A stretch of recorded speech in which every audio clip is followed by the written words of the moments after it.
You're listening to the Blood, Sweat, and Business podcast, featuring real business owners telling real stories about their real business experiences. Here are your hosts, John Chiappetta and Eric Jorn.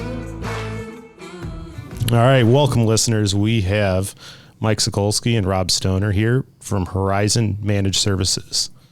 Welcome. Super excited to have you guys on today. Thanks. Great to be here. Yeah, good to be here. Yeah. So tell us a little bit about the business. What do you guys do? How'd you get into it? How'd you get started? So Horizon Managed Services, just to start out, we're a managed service provider. We provide technology services to small, medium businesses. But most of the time, we're not. The technology is the simple thing.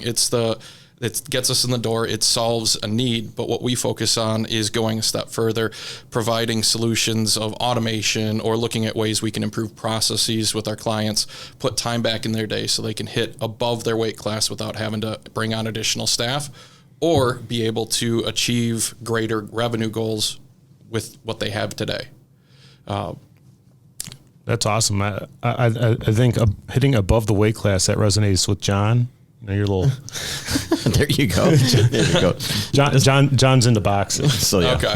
yeah. So I try to stay in my weight class. It's usually not a good thing getting outside of your weight class, right?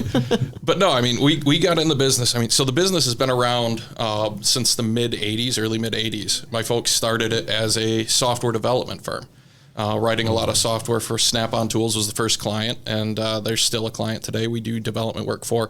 But over the years, we've kind of shifted the business has shifted from just software development to IT support and services. And now we acquired the business back in late 2013. November of 2013. And we kind of just went forward with that approach of we'll do IT services, we'll do development, we'll be anything to anyone kind of thing. And the last couple of years, we've been going down a path of restructuring that and focusing more on providing a single value solution and deliverable to clients and saying, you're not the best fit for us. Let's help you find someone who is. Yep. And those who really need what we're after, we can really provide some real value there. Yeah, that's awesome. I mean, one of my biggest enjoyments working with you guys always has been just the parallels between our businesses, and a lot of the journeys have just seemed very similar. It's been eerie. Like we end up doing the same things at the same time without talking to each other a lot. Yeah. I mean, that last time at lunch, I forgot what book it was, but we were reading like the same exact book at the Profit same time. First. Profit First. Yep. And we were both doing a brand story at the same time, and we were both going through a rebrand and a name change at the same time. Yeah. Well, let's dig into the rebrand. That's an interesting topic.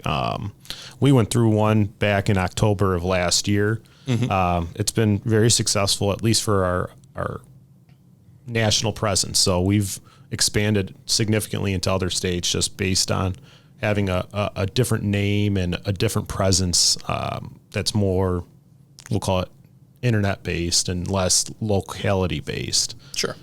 It's been rather successful for us. We're happy with it. I don't know if you guys want to dig in. What were you thinking? Why did you change the name? And well, originally we weren't looking to change that. That's very true. That's usually how those start off, right? Mm-hmm. Yeah, we went to a marketing company to just do a what do they call it? It was a story brand we wanted to get done at that time and kind of refresh our image. Yeah.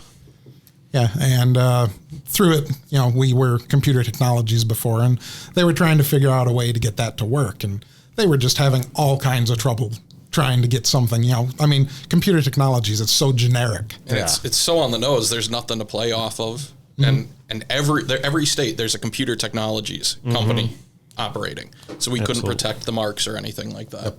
So they came to us and, okay, are you willing to maybe change the brand?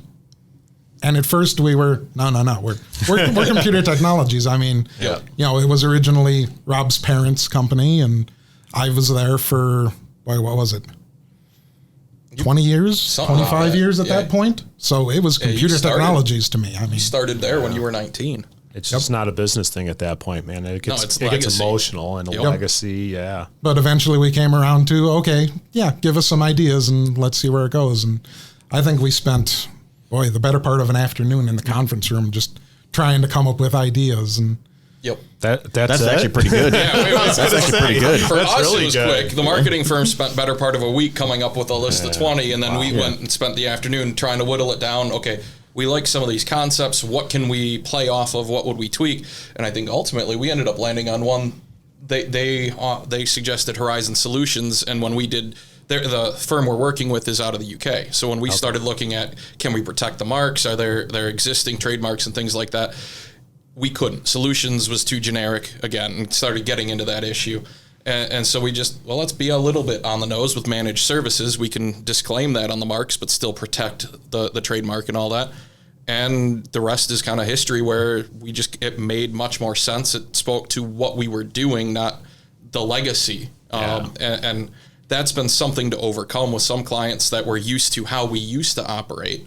Right. And going, okay, we're changing the name, we're changing the brand to reflect how we're operating today. You may be knowing us operating a different way, but we need to bring you forward into how we're operating now. Yeah. So it sounds like more than just a rebrand in that particular situation. It's been a big culture change, a philosophy change. I mean, we were a business, a small business. I mean, the concept of needing a mission statement and a vision statement, I was like, why do we need that? When we first started and we bought the business, it's like, that doesn't really matter. We're just a small IT provider. No, that really kind of sets the stage for how you're going to deliver to your client, and sets that client experience and the expectations of the team. Yeah. Well, I think that's actually something very good for our listeners to really kind of absorb that piece right there. Is most of the time people think, I don't need a mission statement, I don't need any vision, I don't need to sit down and really figure out what's my market, who I'm trying to direct my business to. But that seems to be something that I think we went through a lot of, you guys went through a lot of, and it seems to identify what we need to, or how we need to do things so that we are more successful in what we do. Oh yeah. And I mean, don't get me wrong. I think there are a lot of successful businesses out there that don't have a mission and vision statement. They never will, and they're still going to be wildly successful. But the difference is we're service business, right? Just like you guys are. Yep. We're not a product-based business where we're just transactional. We need to build a level of service that we can go sell that. It's an intangible. And being practical, nothing sexy about selling technology services, nothing sexy about selling accounting. And these are things that people don't really wake up in the morning going, I want to find a new accountant or a new IT provider. Right. And so we need to find ways of differentiating and having that mission and the vision statement so that the entire team, from top down or bottom up, however you want to look at it, can operate and understand, hey, this is how we're going to approach. And they don't have to ask every single decision and run it past. They can go, if it follows our vision, if it follows our mission, we can execute on that. Yeah, it gets to the point where what we're selling is more our identity and the experience that we can offer the client. Yep. And in a lot of ways, it's IT services, accounting. We're selling insurance to an extent to the business, right?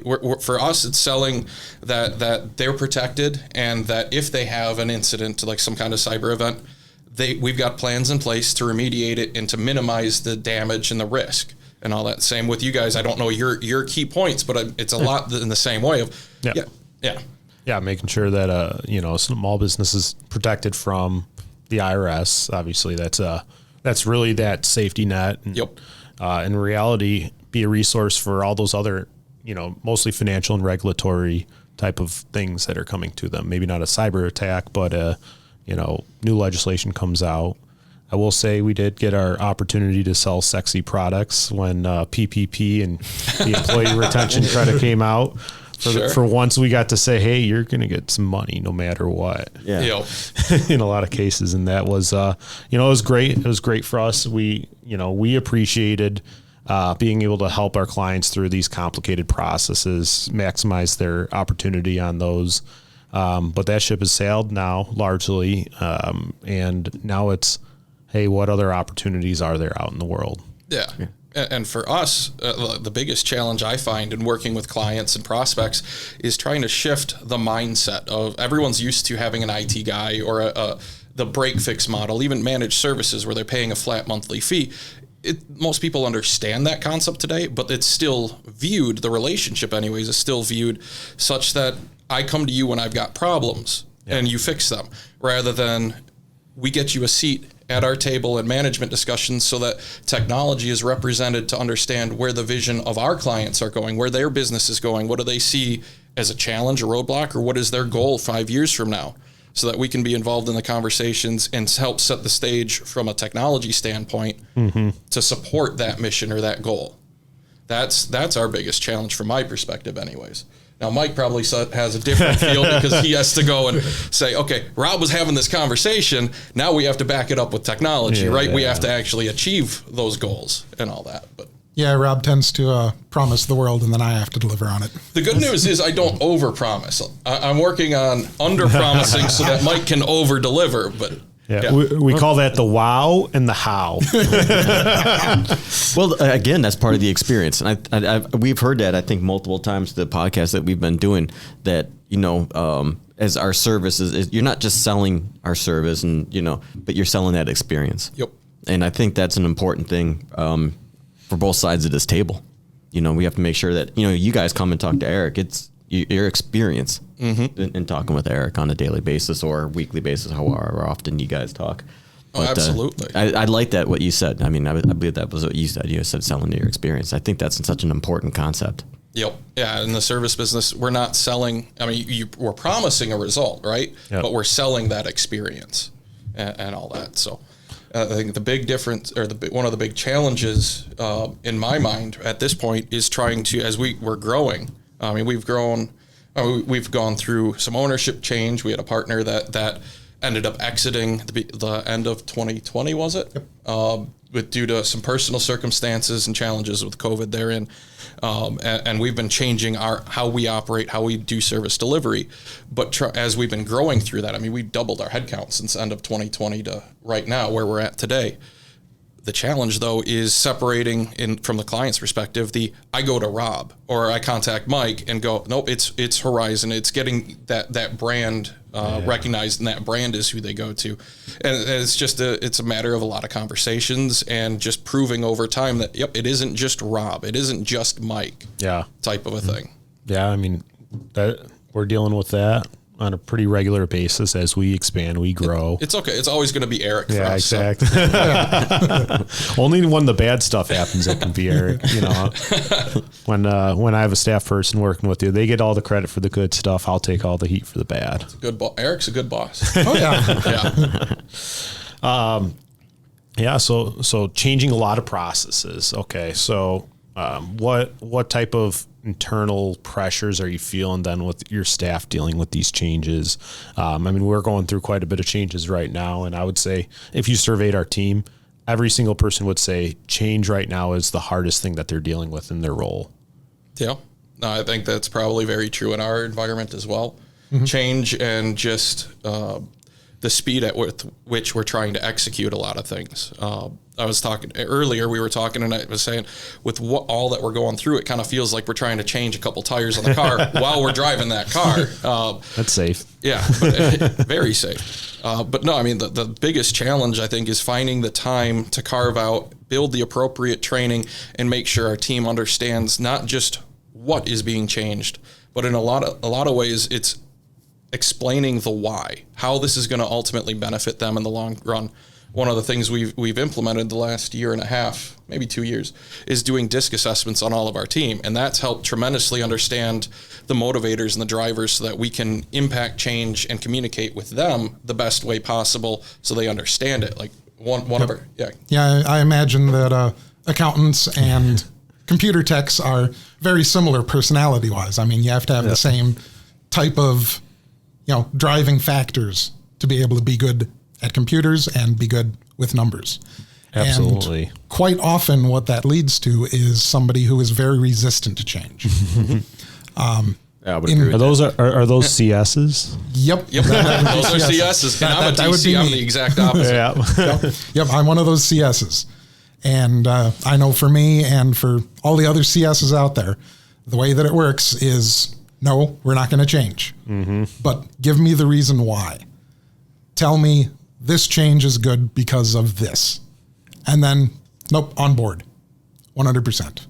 That's awesome. So that's what we have to do with our people is give them the whys behind the changes, and then they buy in, and we can make that change. Did you guys read the book Start With Why from Simon Sinek? You're stealing my answer to a later question about what book should we bring, or what book would you recommend? Yeah, that was We started doing disc assessments before I read that book, but that book has been very influential for me, both professionally and personally, in a lot of ways. Yeah, everything he writes is gold, and it just really makes you appreciate your team as humans and not just as employees. Oh, absolutely, absolutely. Yeah, and the one thing I will say is at the start when we started doing disc assessments, I thought it was all hokum and this is another personality test. And we have an employee that still to this day kind of believes that. But when we did, we tried, I think it was an Enneagram one time, and he sat there and went all the way to the end with one answer, figured out his score, then went back and answered it with tried to game the Enneagram to figure out which would be the best answer as an employee. And I'm like, you just told me the exact what I needed to know by doing that. But like a lot of them didn't fit for us. But disc assessments, that just kind of everything just kind of went clear for me anyways. Yeah. And I mean, I thought as a small business, we don't need to know this stuff. The reality is we can execute better if we understand our team. Yeah, we have disc, and then we do Kolbe as well. And we find that Kolbe's a little bit more tangible. Disc is a little bit more of how to work with your team.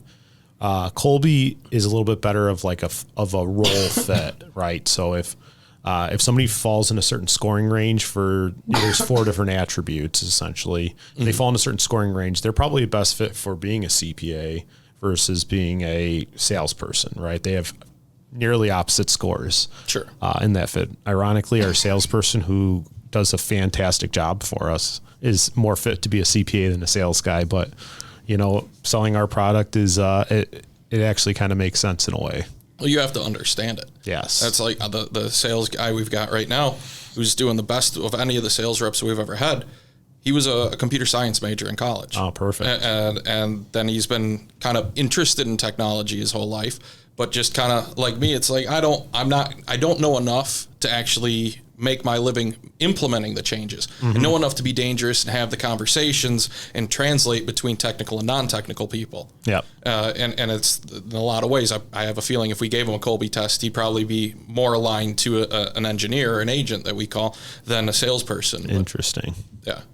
Yeah, I remember seeing his disc, and I would have hired him as a tech. Yeah, from the disc, it was like, you don't probably fit in your background of being comp sci major, and you don't really fit sales, but every job you've had has been sales, and he's done a great job selling us on them anyways, and he's been the most productive we've ever had. Wow.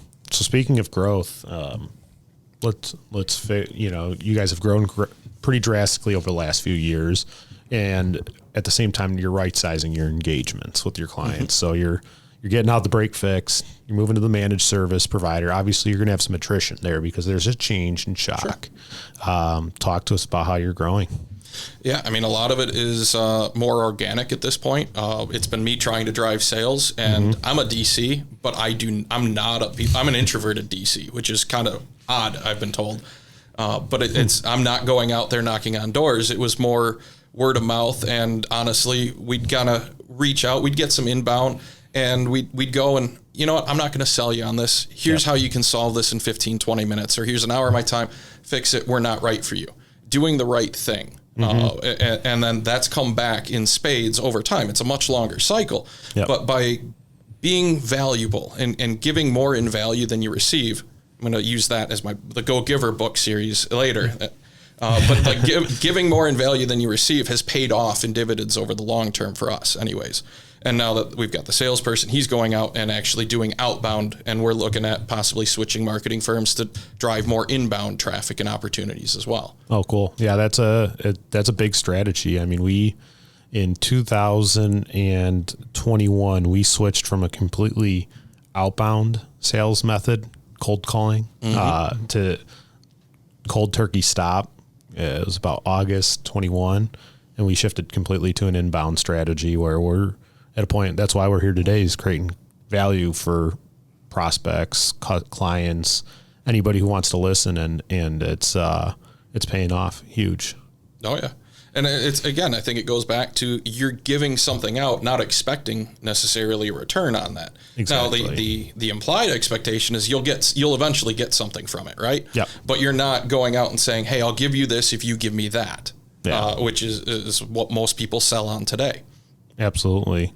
Yeah, I will say for a numbers person, it's very difficult to measure success in this, in that marketing strategy. Just assume you're lighting all the money on fire, and if you get warmth from it, great. Yeah. Inbound is outbound is easy, right? We made X amount of calls, we spent X amount of dollars, we got X amount of leads, we got X amount of sales. Yep. Very tangible line. Inbound traffic is very complicated to figure out.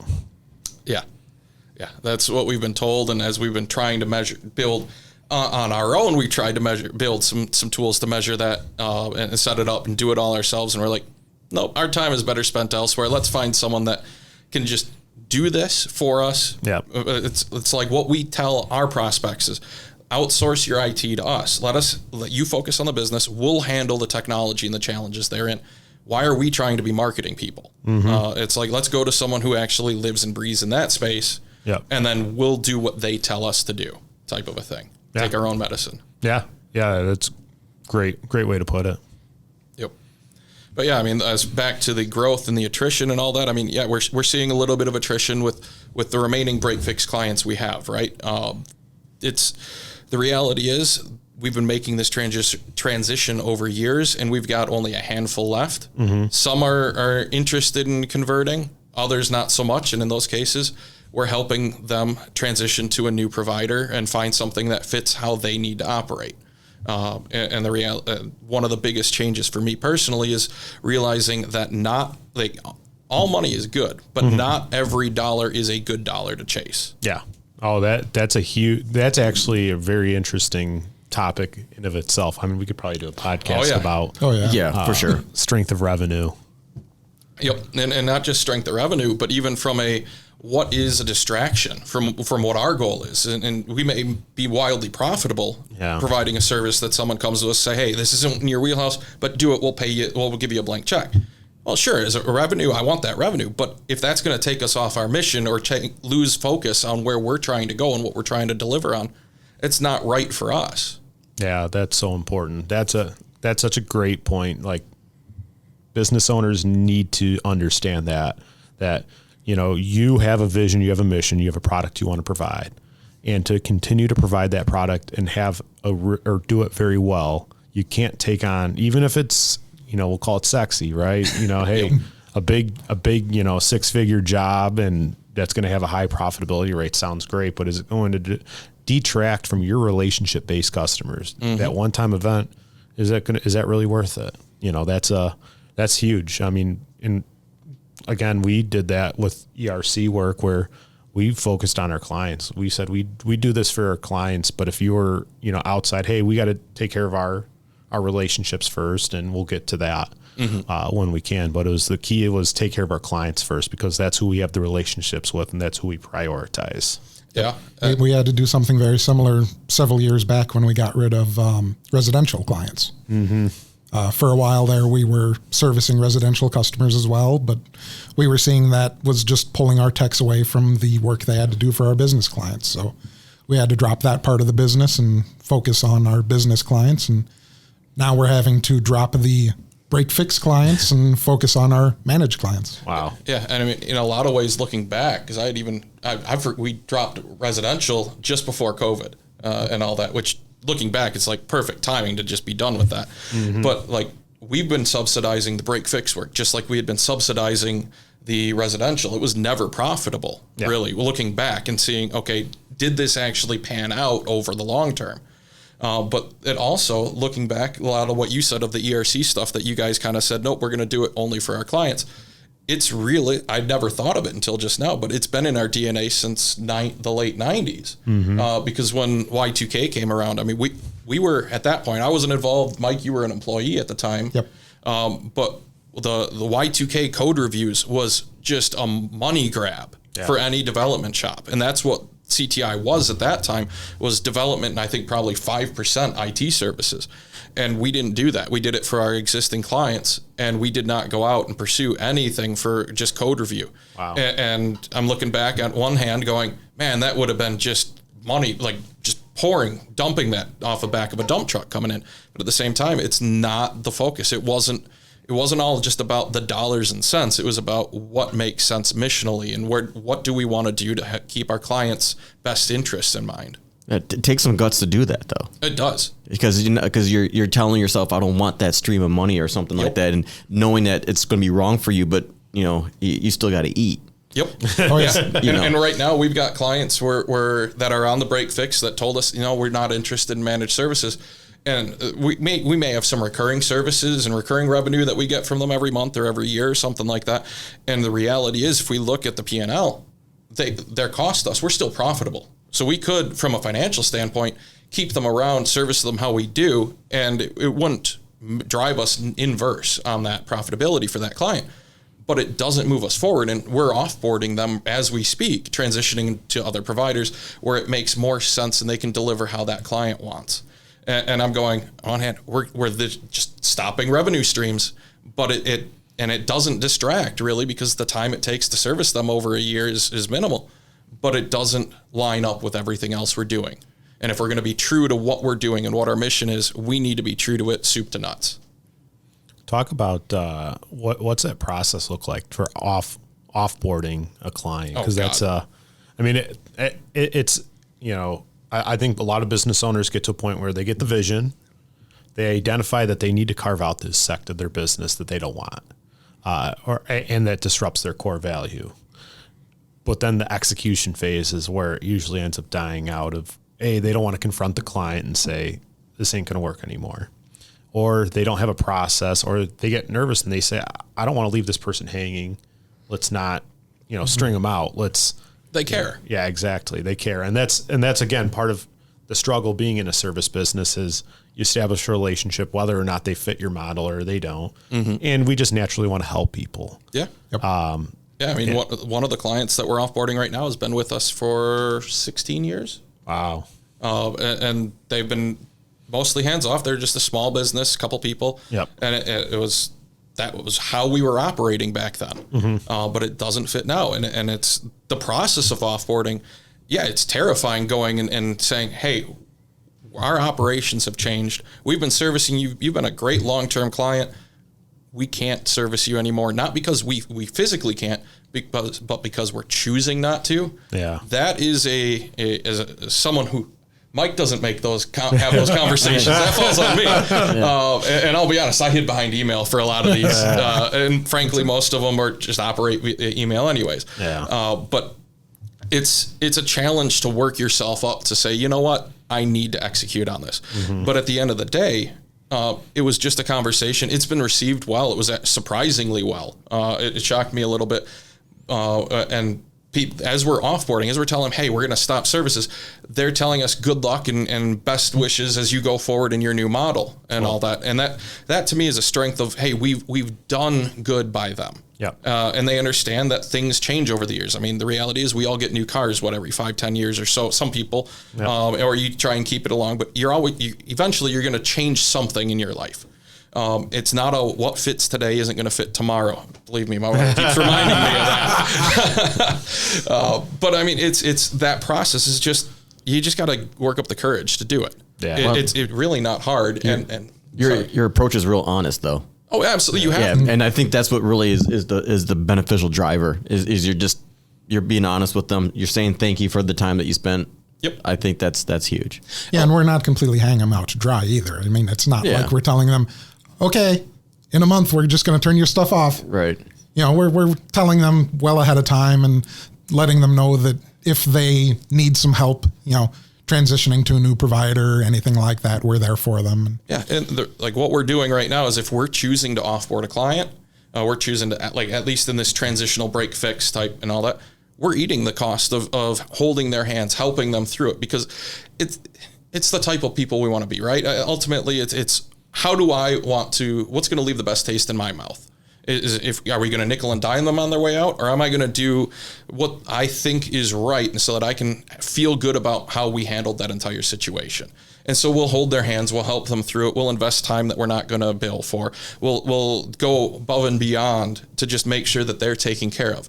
And whether or not that ever comes back is irrelevant in my mind from at least a financial and a business perspective, because it ultimately, it speaks to who we are at our core, what our values and our mission statement. And it ties back to that. And our team has been told that, to just deliver on that level for these clients.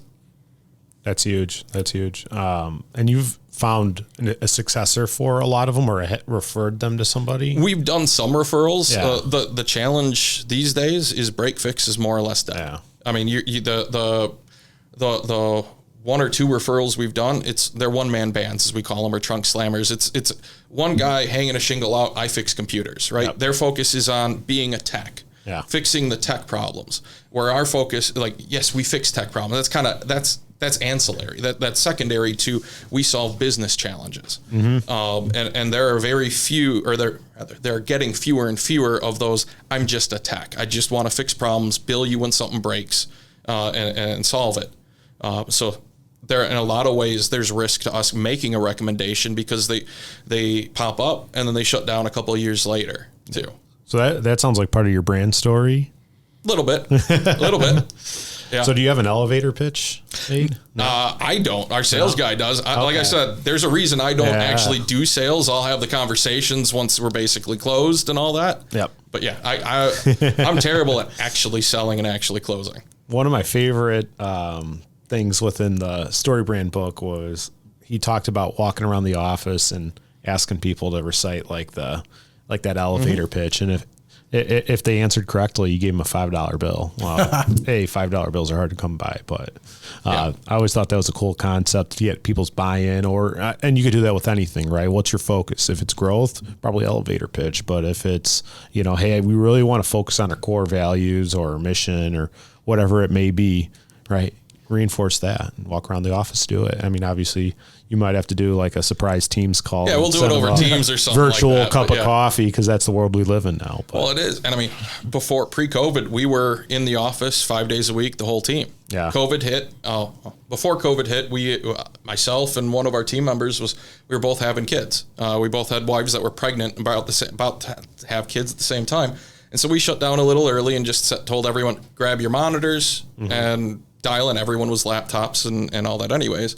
And we really haven't looked back. We shrunk our office space down. We've got a physical space, primarily because my wife got fed up with all the hardware getting shipped and our kitchen table turning into a technical bench for everything to get set up on.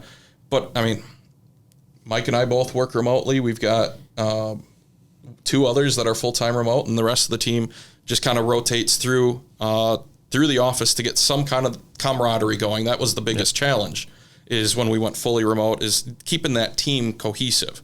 And all that. And we switched to doing monthly events and stuff like that. Never did the whole, let's drink over Zoom or something like that and all that. We'd still meet up. But we did consider doing an online D&D game, though. Yes. Oh, there you go. And about half the team was like, yes, and the other half was D&D. Is that what they play on, what's that TV show? Stranger Things. Stranger Things. Yeah. And start your own Hellfire Club. Yeah. That never took off, just because we're not all completely hardcore gamers. But yeah, that culture, and as we've been growing, trying to understand what our culture is going to be, has morphed and changed, and is one of the biggest challenges, because what works for our techs doesn't work for sales guy or our dispatcher or even I'm nowhere near as nerdy as most of our team. You're a closet nerd. I understand the benefits of being nerdy and the fun that you can get, but it doesn't resonate with me like it does with some of our teams. So when, like, last weekend we got together for a monthly team get together, and we always do play some kind of game. I'm sitting there until it's my turn. I'm surfing the web, reading Reddit. Then it's my turn. I'll do something, and I'm like, something happens. I'm like, what just happened? Everyone's in an uproar. Okay, cool. As long as we play a game where he can mess with other people, he's good.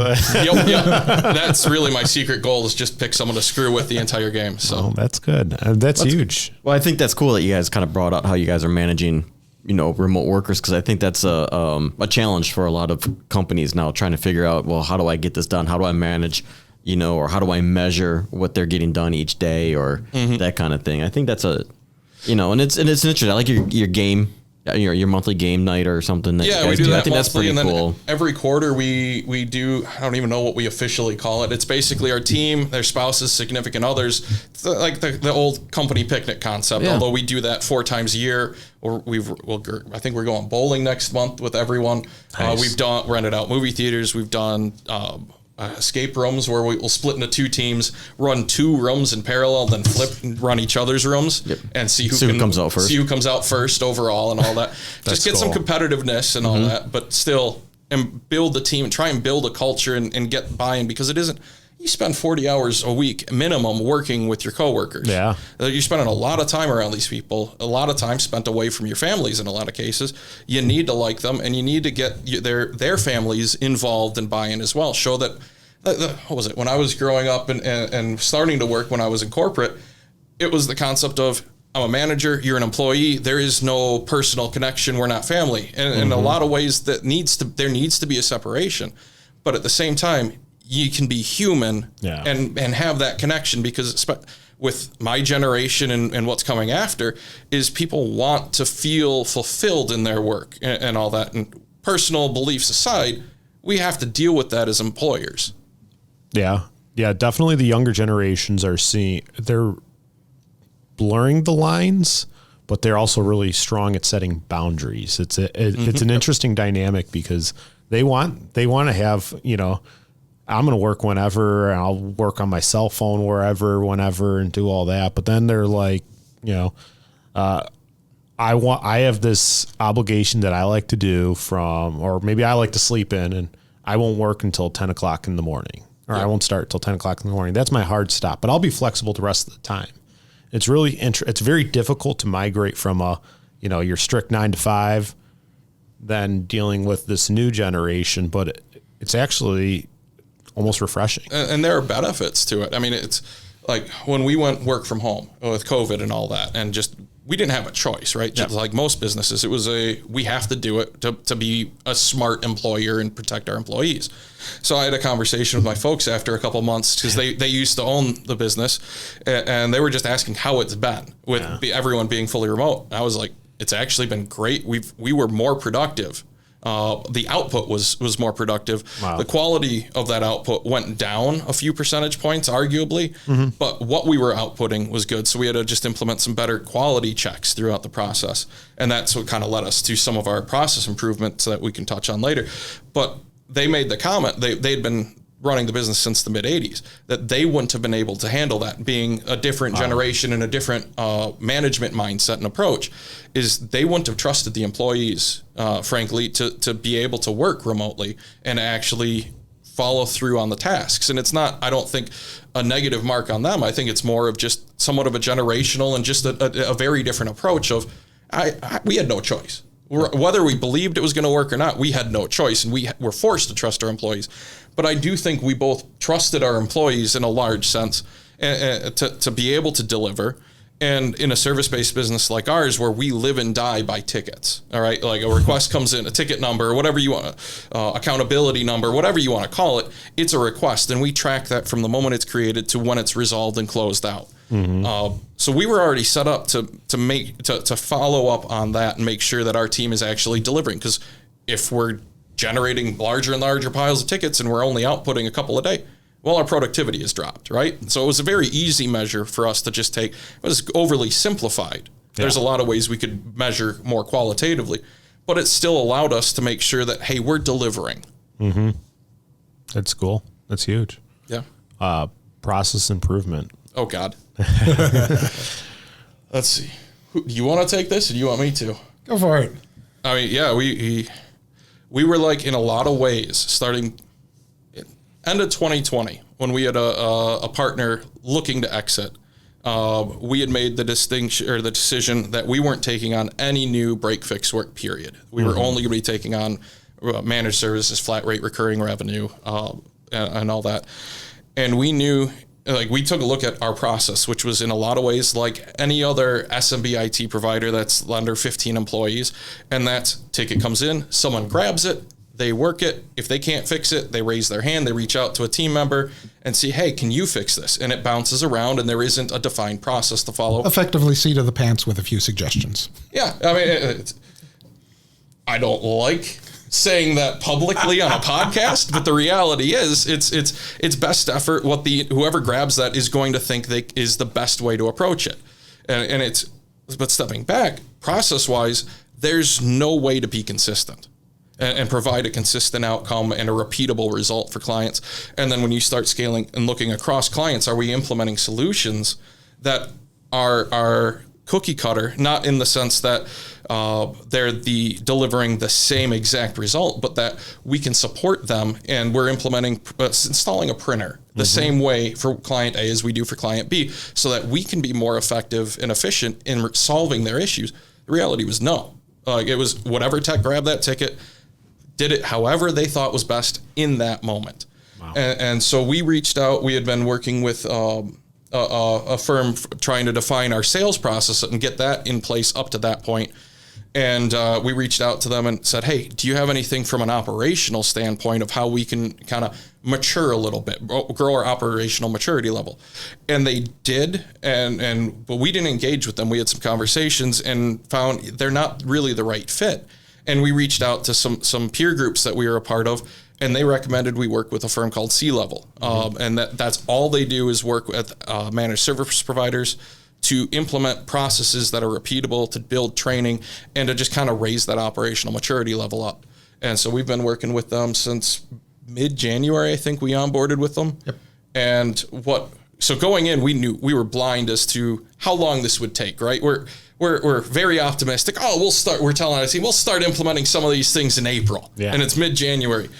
It's now late August, about to roll to September. Yep. And we have a November 1st go live set for when we actually start implementing some of these things. Wow. It's been eye-opening. The assessment they sent us was eye-opening. Yes, just like forcing us to just rip the Band-Aid off and be honest about where we feel we're actually achieving on a scale 1 to 5 and all that. And then looking at that across the entire operation, not just service delivery, but finance, with onboarding, with offboarding, client service, everything. And it was in a lot of ways humbling, a lot of ways depressing, but also it was motivating in the sense that we had a path forward to, okay, we're here. We've got a benchmark now. There's only, we could go down arguably, but there's only up from here. Yeah. And it's committing like a 12-step, just going, yep, we're going to do this. We're committing to it. What we've done for years isn't the right approach. Let's trust someone else. And this is what they do. Just, again, take our own medicine of we do IT for clients. Trust us. We need to trust them, and that we can raise our operational maturity by implementing process rather than just ad hoc or develop it on our own. And the interesting thing was the realization that we didn't have to do our processes for how we are now. Oh, God. We had to put together processes for the next company size up, so to speak. Yep. Wow. Yep. So that those processes and everything was in place so that we could grow to that level without having the pain of being at that level without the processes there. That's so smart. Yeah, and it's one of the biggest hurdles for me as we've been going through this. Mike and I have been involved in these conversations and building these since mid-January, is our team still hasn't been introduced to many of these. Yet we've been effectively training on it for 9 months at this point, right? Mm-hmm. And so I'm having conversations, and in my mind, I've got expectations of our team that they know this, and why aren't they hitting this? And the reality is, then I realize, you haven't been trained on this. You don't know this. You don't have the 8-9 months of conversation history here to understand the why behind what I'm saying is right or wrong. Yeah. And that's been one of the biggest hurdles for me at this point, isn't creating it. Because, I mean, they gave you a guideline. It's going into it, I was kind of expecting we'll pay all this money and they'll just hand us a book. And we kind of write our name in and we fill in a few things and we just no. It's the exact opposite, effectively. We get handed a book in a lot of ways, but it isn't going to work for us. It's not going to work for anyone because we're unique. The value prop to us is different than the value prop to competitor A, to what your value proposition is, and the processes you need to implement are different than your nearest CPA competitor or whatever. That's been a big mindset change and just making the time to invest in that. Yeah. I mean, How much time, if you could quantify it, how much time do you think you guys set aside to do this? Aside from the interruptions from my team asking, hey, how do I do this? Or like the tribal knowledge that's still stuck in my head from legacy clients for offboarding, that's all I've been focused on for like the past 6 months. Wow. And in a lot of ways, I'd say at least half of your time has been spent focusing on that. Oh yeah. Wow. I mean, it's So obviously a major commitment. Oh, absolutely. Yeah. Not like the financial commitment was minimal compared to the time commitment and what that meant from a financial impact to the business. I'm in a peer group with some larger and smaller MSP owners, and I'm sharing some of the challenges we're going through this growth process. Yeah. And there's a one-man band in there, and he's just like, I'm showing him some of here's the workflow that we're building out and the why. Partly to teach myself and make sure I understand it, so when our team comes and asks the why, I know it like the back of my hand.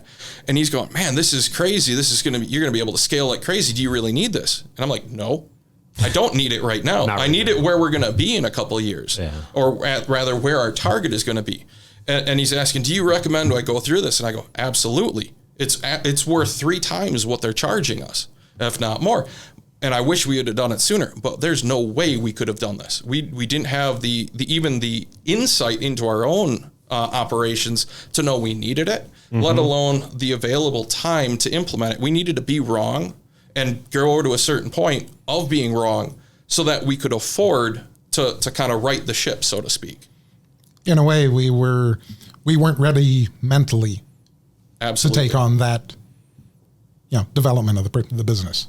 Oh, absolutely. I mean, when we bought the business, I'll be the first to admit I was like, cool, I'm a business owner. Let's just keep things going the same way. Yeah. It's no different. And no, the last 7-8 years has been 9 years. Oh my gosh, we're about to roll 9. Yep. Yeah, it's been a lot of personal growth, but it's been great to just see just the impact that we have in the choices we make, and see the team members that we bring on and how they grow personally. And that, I think, is going to be honestly our biggest challenge with our team, is most of them are not used to process and all that. We've given a lot of people a shot to prove that to improve their situation, rather, where life put them on one path and they wanted to be in IT and be a technician or an engineer. And we're like, look, we'll give you the opportunity. You bring the commitment. You bring the passion. One of my favorite quotes is like Mike Rowe saying, don't follow your passion, but bring it with you. Because this generation is very focused on, I need to be fulfilled in my career. That's going to make me whole, and I'm going to everything. No, I'll be the first to say, I'm not passionate about technology, but I bring it with me to work. And it's like, when I'm working, I'm passionate about it, but I'm not going to be fulfilled by fixing someone's computer or selling another managed service contract. Work is work. And I'm going to do my best job when I'm there, but I'm not going to be passionate about it 24/7. My mind won't shut off, so I have to be thinking about it. But like, seeing that personal growth in our team has been one of the most humbling experiences of just seeing their growth and seeing them take on opportunities and challenges, and know that we're employing team members and building that, like, the impact that we're having is much greater than just fixing a computer. And for us, what we found as far as hiring goes, really, when it comes to computers, there's kind of 2 paths that you can go down. There's the managed service provider or consultant or what have you, or the corporate. Yeah. And what we've really found is that people that have gone into the corporate world, it breaks them. You can't work outside of corporate once you've been there for a couple of years. Wow. Yeah. So when we're looking for new hires for a tech role, unless it's like a level 3 or somebody that really needs the seniority and the leadership methods. Yeah. We look for people that have little to no experience, or they've worked for an MSP before. If they're like level 1, level 2-ish, and they were down the corporate track, it's almost a hard no. I mean, we'll probably take an interview with you just to see, but it's not that much different for us. Once somebody goes into corporate accounting, maybe say for John over here, most of the time when you see somebody come from corporate finance, it's not a fit. Yeah, and it's not a dig about corporate approach. It's just that it's a very different world. In our world, we need to be able to task shift quickly, and your mind needs to be able to move from challenge to challenge.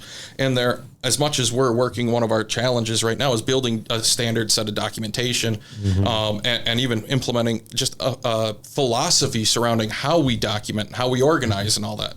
But in corporate, they follow scripts until you get to that very senior level where there is no script. This is a one-off type challenge, or they're doing leadership. They're script reading first, second, and typically even a lot of times third line. Yeah. And that doesn't work for most things in the MSP world, save for a very large MSP with a bunch of level ones where they can just be script readers. Wow.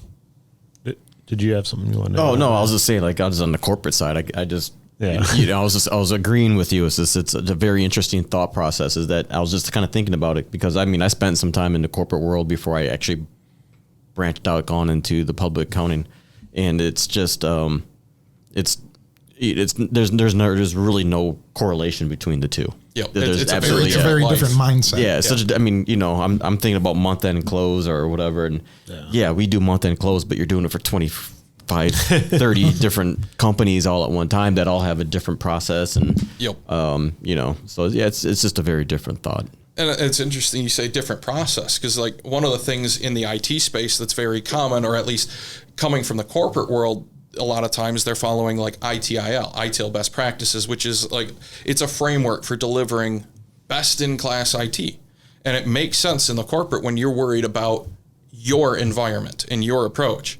And what one of the things we're trying to do is with this engagement with C-level and build our process is be as ITIL compliant as we can. But the reality is our clients' environments and their needs dictate different things. And there is, in the IT world, there's no single ITIL compliant MSP anywhere. Anyone who says there is, I doubt it. But like, you can still take some of those concepts and the best practices and apply them across the client base. But the goal is to deliver consistent results. Yeah. Best practice is great. It only works on paper 100% of the time. I like that one. We'll have to save that.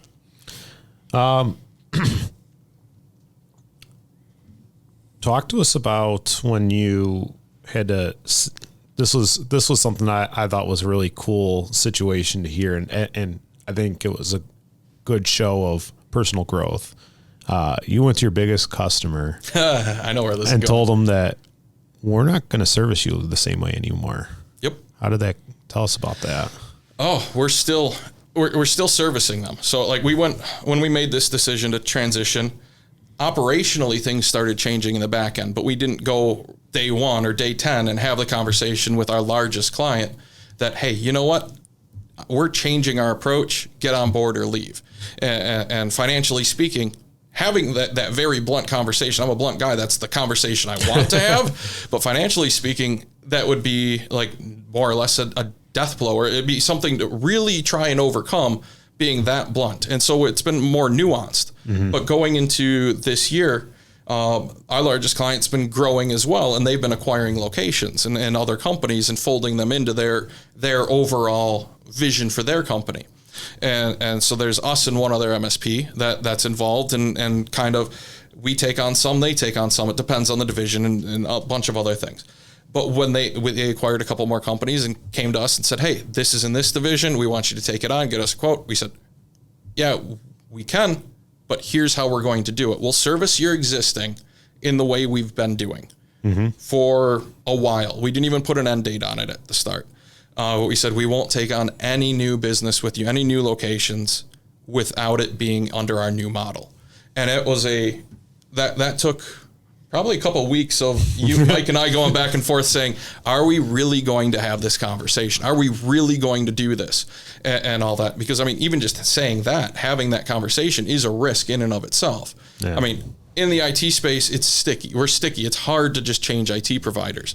But you never want to piss off one of your larger clients, right? Or piss off any client in the reality.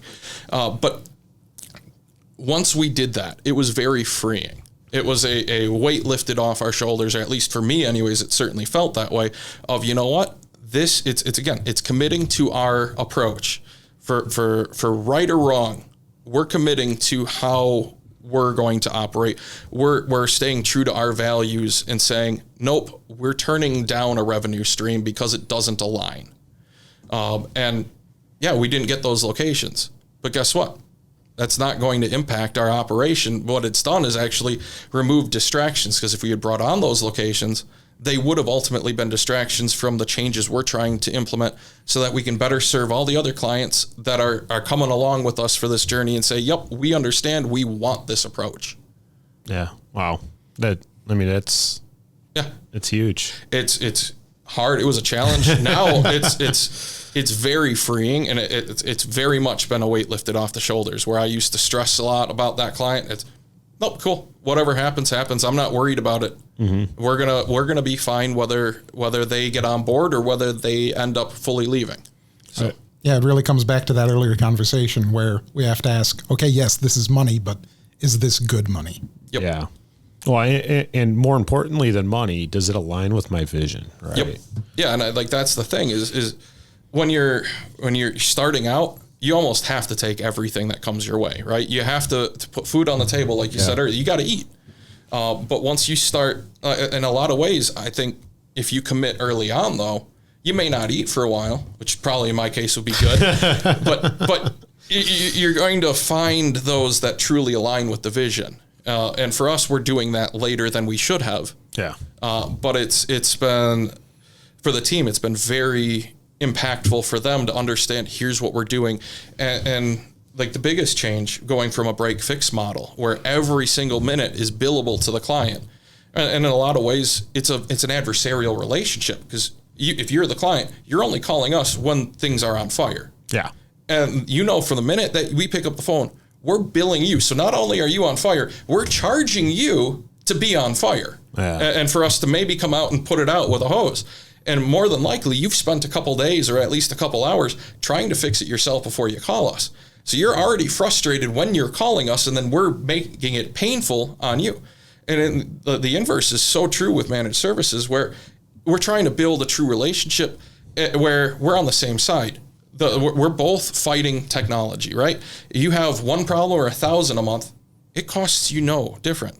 Yeah. Like we're there to provide an outcome, a result. And we've screwed up in the past with clients where, you know what, we'll pitch them, we can provide this result and we'll do it at this price. And we think we can do it without bringing in hardware or software. And we get proven wrong every so often. And what we've done, though, is instead where most other MSPs would go and say, okay, I was wrong. We promised you the outcome at this price. I need to bring in this additional, so it's going to cost you more. We've gone, we sold you on that outcome. We missed it. We're going to eat that cost. It makes our agreements, brings the profitability down tremendously, or a little, it impacts it anyways. Mm-hmm. But what that does from a client retention standpoint, it is immense. It's turned situations that are pretty sour and adversarial, even in the managed services model, and completely flipped the script and made them incredibly sticky and built a much stronger relationship. I forget what study it was, but they found if you got two providers servicing the exact same client, one has a mistake and owns it, one never makes a mistake. The one provider that had the mistake, owned it, actually is going to retain that client longer. Wow. Because we're all human at the end of the day. As much as we want to say business is business, personal is personal, we're humans that are running the business. And so that line as ownership becomes a little blurred, I think. And when you can admit that, hey, the other provider is human, they screwed up and they owned it and they did what was in my best interest to fix it, that builds a stronger bond than just, cool, we're a provider, you're a client, and we're delivering the service. Wow. Yeah, it's actually an interesting concept to think that would probably function better than the guy that never made a mistake. Yeah, I forget what study it was, but that's very interesting. Yeah, they ran studies on companies, and I'll find it after this because I want to reread. It's good to refresh and reread. Yeah. Like I start with why every year just to refresh it. That's a great idea. Yeah, because every year I get something different out of it. But yeah, I mean that I don't want to be making mistakes, right? I don't encourage my team to make mistakes, but making mistakes is human. And if we just own it and be honest and follow the rule, like almost follow the golden rule, the thing that we all learned at 5 and then forgot at 10, it's you're going to build that stronger personal relationship or that the owner or the executive that you're working with is going to have a stronger connection with the company. So that brings up an interesting question. So I know I stole a little bit of your thunder. What is the book or books you've given most as a gift, and why? Or what are 1 to 3 books that have greatly influenced your life? I just ramble. So do you want to go first before I just take over? Well, for me, I really don't read a lot of business-related books. The most recent one that I read that actually is really, really good from my perspective. He thinks it's really, really dry. And to be clear, I like dry books, and this one put me to sleep. Is a book about changing your sales perspective. It's called The Machine.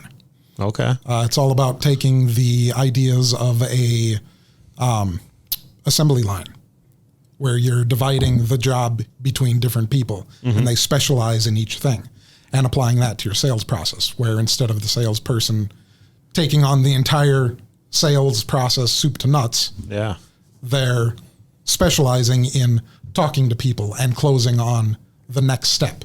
And then you have other people that specialize in scheduling and getting the next appointment set up and all that, and other people that specialize in your inbound and outbound lead generation. And it splits everything up so that everybody has a role to play, and they play that role very well.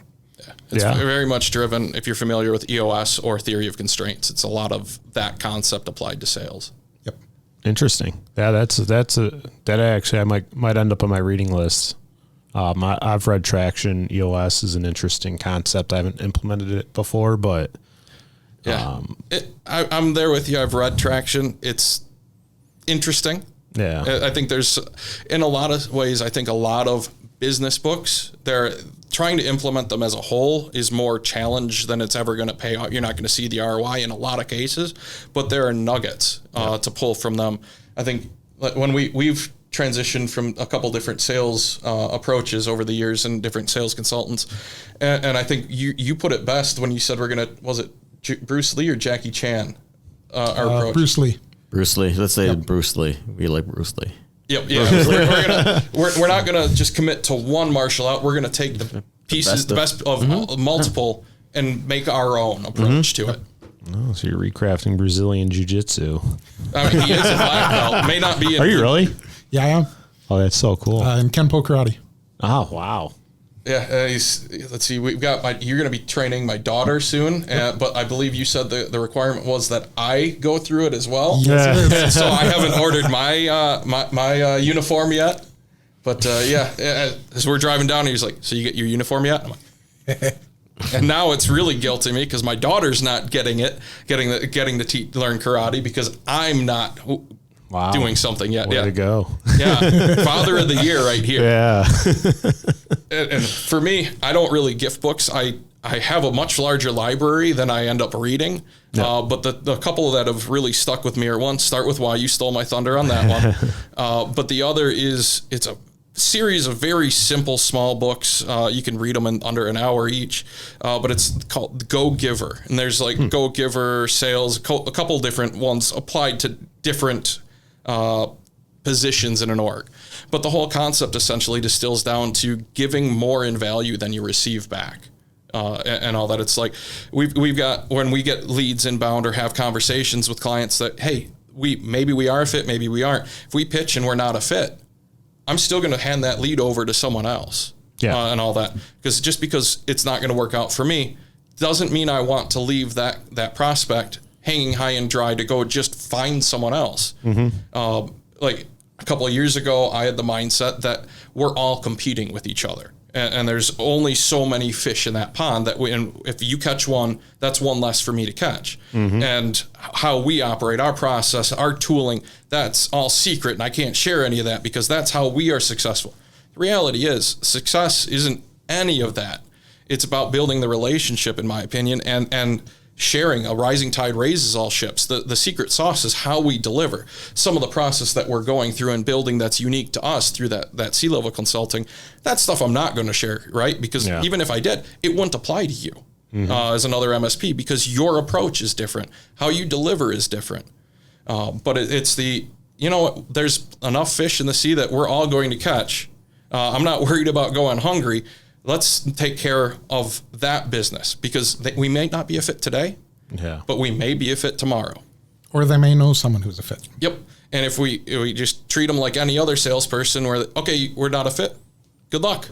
Well, we're not going to ever find out that, hey, their network has a need and all that. Absolutely. Yeah. I mean, there's something to say about bettering the industry instead of bettering just your business. Mm-hmm. I mean, if you can get better customers out of the industry as a whole, it amplifies things for you. Oh, absolutely.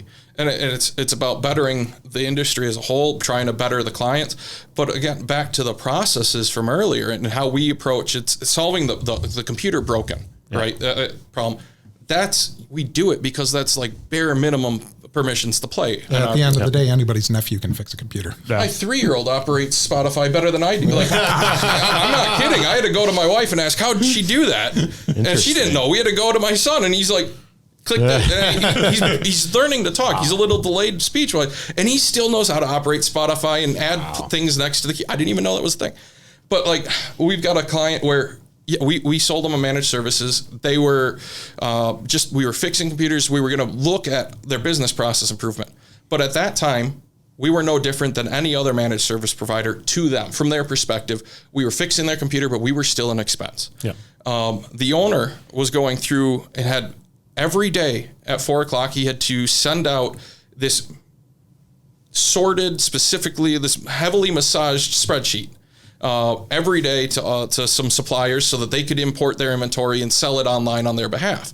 And it would take him 45 minutes to an hour every day, whether he was on vacation, whether it was a holiday. Wow. It needed to go out because they sell globally.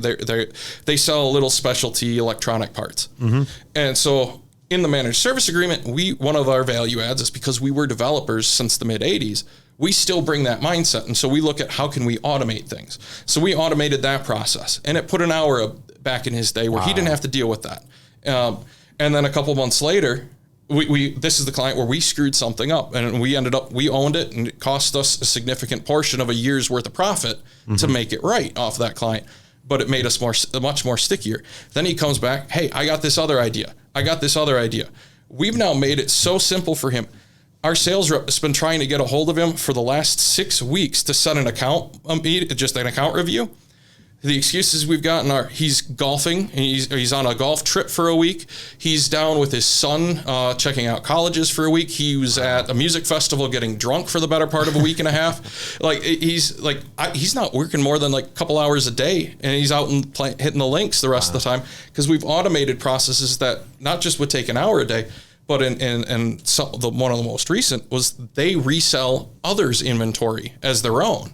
And they receive inventory files in all different shapes, sizes, formats. And he would have to sit there and manually massage them, some of which would take 3 hours at a go for him to do it, manipulate it, and report. We automated that all. He's now selling more inventory because he's updating it every day. Wow. He's making 95, a ton of percentage points reselling that. And he's automated his process down where he can focus on growing the business rather than just being a servant of the business. Wow. So you're not fixing computers, you're changing a life, changing lives. I wouldn't go that far. We're allowing people to get drunk. Yeah, hey, you know what? You changed this guy's life. I mean, I can think of probably a handful of processes that I do right now. I'm like, God, I should probably automate these things. And that's the thing is a lot of times we find that businesses, they get used to, I need to solve this problem, right? So I'm going to just create a process. I'm going to do it manually. And then that one-off becomes the norm of, okay, I did this, I'm going to now do this. And then when the business gets busy, we need to hire an additional staff member. And to be clear, our goal is not to reduce team sizes. It's just to put time back in their day and all that so that they can do things that a machine just isn't best suited for. No computer is going to have as good a conversation as we're having right now. Exactly. Although Mark Zuckerberg on Joe Rogan was pretty good. Yeah. But no, I mean, it's automating. It's putting those processes that just because you're doing them today doesn't mean it's the best use of your time. They still need to get done. Yep. But a lot of small business owners don't look at it that way. They feel, well, there's no way to improve this process, so I'm just going to keep doing it the way I've always done it. And that's kind of how, at least I look at our business, how we operated for years. We were doing it the same way we had always done because clearly that worked. Nah, it worked to an extent, but it wasn't the best way to do it. Work today, maybe not tomorrow. Exactly. So if I'm a small business owner, maybe I make microchips and I want to spend more time going to music festivals and getting drunk, where can I learn more about how Horizon can make that happen? You can reach out to myself or Mike or our sales guy. The simplest way is just shooting an email off to hello@onhorizon.com. Cool. Or you can go to our website, onhorizon.com, and click the get in touch with us contact form. Yeah. Awesome. Well, thank you guys for your time today. This was huge. I mean, I think there's a lot of great things that a business owner could take from this conversation and, really stop, look at your business, look at your goals, your core values. What do you want to be? What do you want to do? And focus on that instead of just letting your day-to-day just eat you alive. Yeah. And I think for me anyways, it's stop letting the client dictate what you're going to do. Yeah. And start not necessarily dictating the client, but pushing back a little bit. Be strong. We've gone through price increases like most clients have, or most companies these days, with all the inflation and all that. We haven't gotten a single bit of pushback because everyone understands we're all in the same boat. But with the wrong mindset, you're never going to do that. You're never going to understand what you can achieve if you don't try. Yeah. Wow. That's huge. John, anything? No, I really appreciate you guys coming in today. I think we had a great conversation. I think we have a lot of things in here that the listeners were going to, like you said, a few nuggets. They can take a few nuggets out of what they did and implement that nugget. I think it'll make make a better day for themselves. Absolutely. Yep, make their own Bruce Lee. Make their own Bruce Lee. Like it. Well, thanks, guys. And thanks, listeners. And we'll catch you next time. You have been listening to the Blood, Sweat, and Business podcast. You can hear more real stories from real business owners about what it takes to make it in business by subscribing to the podcast on Apple Podcasts or Spotify. If you like what you hear, leave a review and a 5-star rating. This podcast has been brought to you by Kaizen CPAs and Advisors, providing advisory and accounting services to help you grow your business. Learn more at kaizencpas.com.